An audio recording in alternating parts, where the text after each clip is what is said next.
Following a 6-week wait, the BKT United Rugby Championship is back, and here at the Stadio Sergio Lanfranchi in northern Italy, for a hope to keep their playoff charge going against Zebre Parma, who have 6 players released by Gonzalo Quesada, as Luca Morisi captains Zebre Parma and brings experience to a young backline that includes Italian international wingers Pier Bruno and Simone Gessi, who has 11 tries to his name so far this season. Matteo Nocera is playing tight head, released from the Italian squad.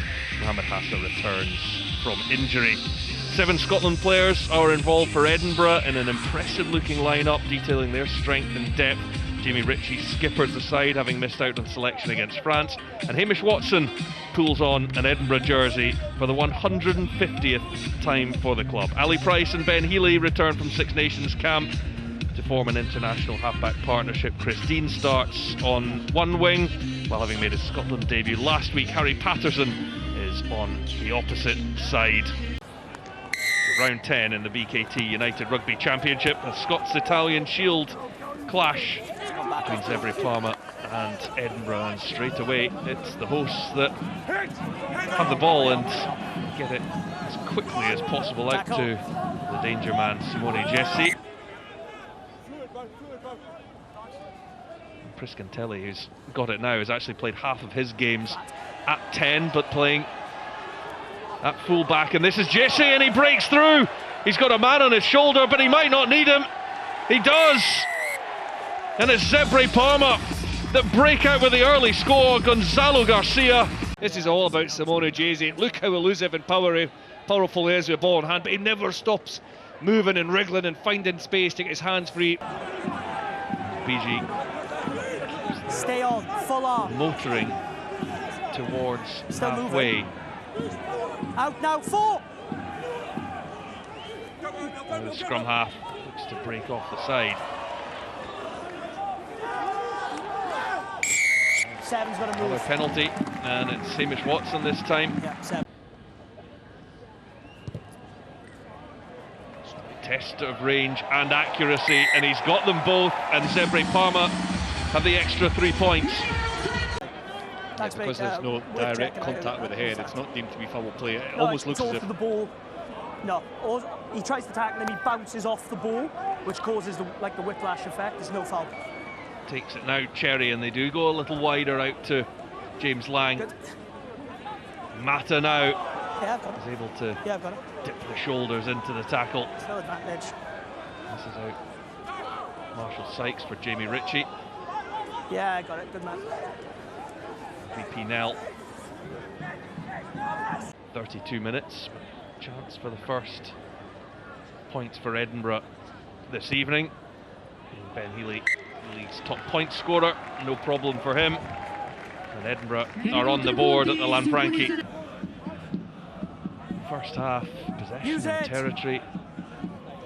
They were dominant in those areas, but couldn't turn it into points, and that will be a penalty as well. Looking to restore the 10-point lead. The crowd and the ripple of applause will tell you. Bill Mata from short range. 2, 3, 2. Watson. Still advantage. And Sykes is there. 2 offside. Another 2 offside. Cherry in hand with Nell, and Venter goes for it, and I think he's got there. The try given.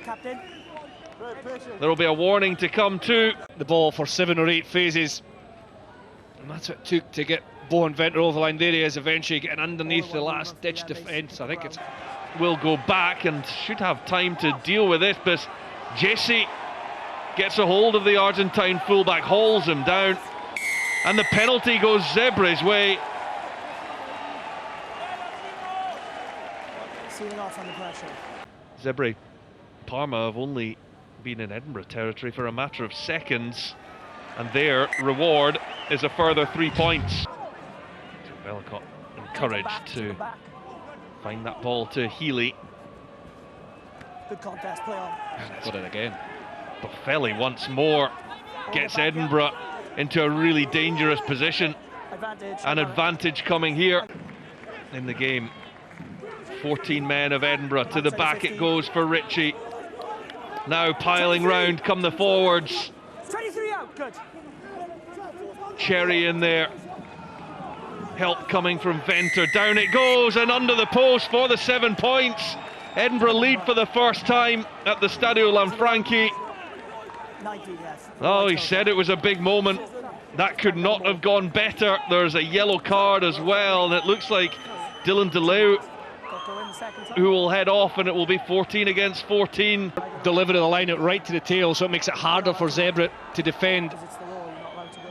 And then we can't see from that angle. 5 minutes or so, Edinburgh started to take control of this game. At one point, it did look like it was beginning to get away from them, but now Young sets up the maul. A try here might just do it for Edinburgh, and they rumble over, and Dave Cherry gets there for try number 3.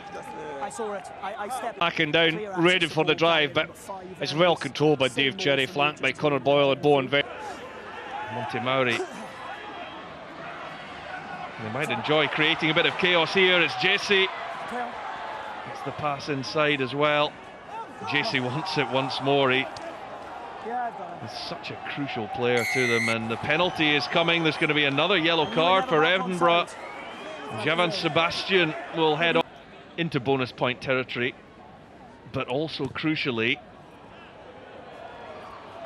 with one play left, and he's hooked that wide of target, and that should see an end to the Zebre Parma challenge. It's Priscantelli for a point for Zebre Parma, and he does manage to get it. Well, Edinburgh have had to dig deep for that one. Not straightforward, and they trailed for long periods.